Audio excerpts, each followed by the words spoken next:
Hello, and welcome back to Tabletop Thoughts. Today, I am going to go through some of the trees that I have in my collection. I'm going to go through the different types I have. There are trees that I made pretty much all by hand. There's some that take parts that you can buy, and then I add it onto like a base or something like that. And then the last group will be the ones that I've 3D printed. This first group is a bunch of trees that I made for a Dungeons & Dragons game that we were playing. I needed to have trees that people could be up in because there was bandits that was attacking the party from the tree, so I made these. I believe the base is, it's just a piece of a game board that was cut up. The tree trunk itself is made from a paper towel roll, and then the platforms are all made out of cardboard, and then I just added some aquarium plants to it to give it some leaves so it looks like trees. They're not the best trees I ever made, but I think you get the idea. If these were sitting on your table, that these are trees. This next set of trees got their inspiration from a YouTube channel. I believe the name of it was Frankie D. Crafter. He did his a little bit different than I did mine, but it is, I took the idea of taking a styrofoam ball, cutting it in half. That gives you this top piece. And then you cover it in PVA glue and then dunk it into oatmeal. And then that will create all the leaves on it. The bases are wooden circles.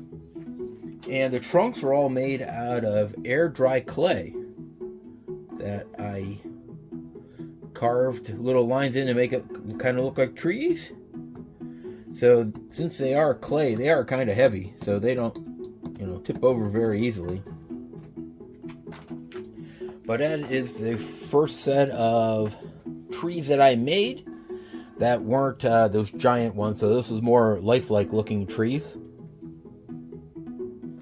The next set of trees that I made are these pine trees. I got the idea for these from an old episode of Black Magic Craft, where he makes these pine trees out of the green scrubbing sponges that you can get at the dollar store. You just cut them in a bunch of concentric circles and run a kebab skewer or some other wooden stick up through the center and glue them all together, and they give you some pine.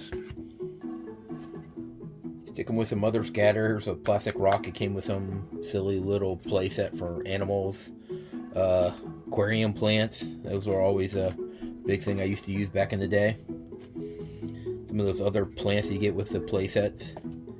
To get a little more texture and everything to them, I sprayed them with a spray glue, and then put some kind of flock on top of them to try to make them, break up so they don't look so plain like this.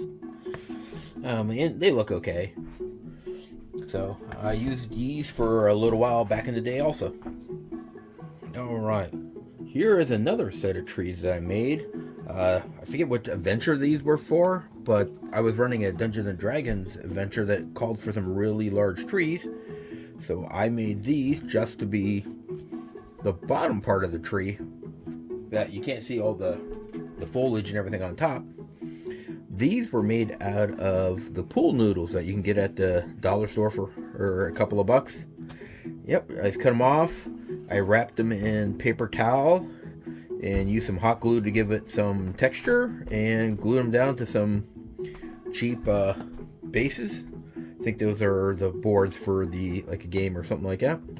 And that would get you some really big trees. Alright. And I believe this is the last of the homemade trees.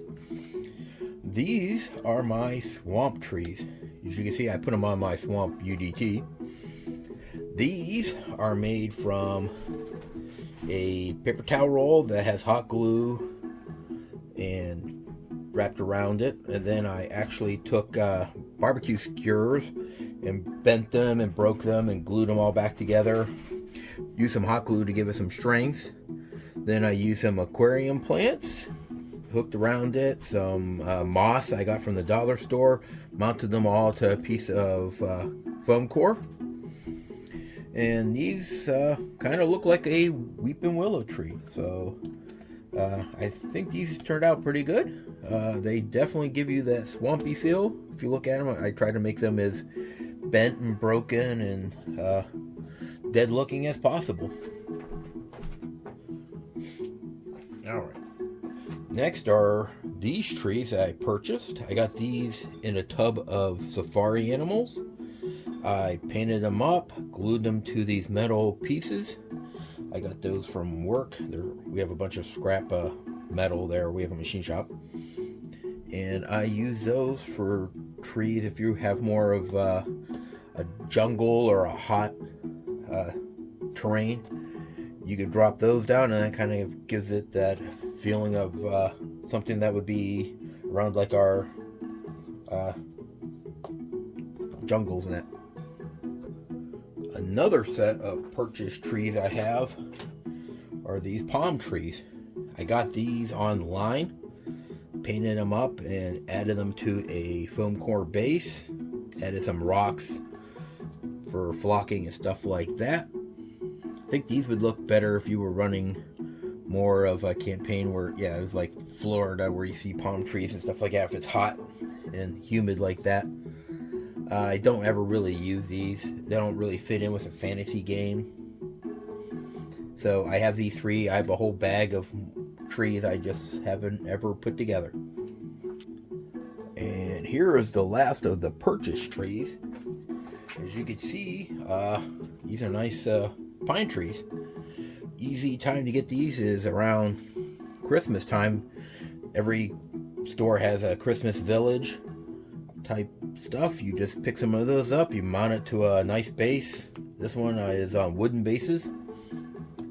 This one is FDM. You cut them out, add some flocking, add some rocks, give it like some kind of texture. But yeah, these look great when you put them on the table.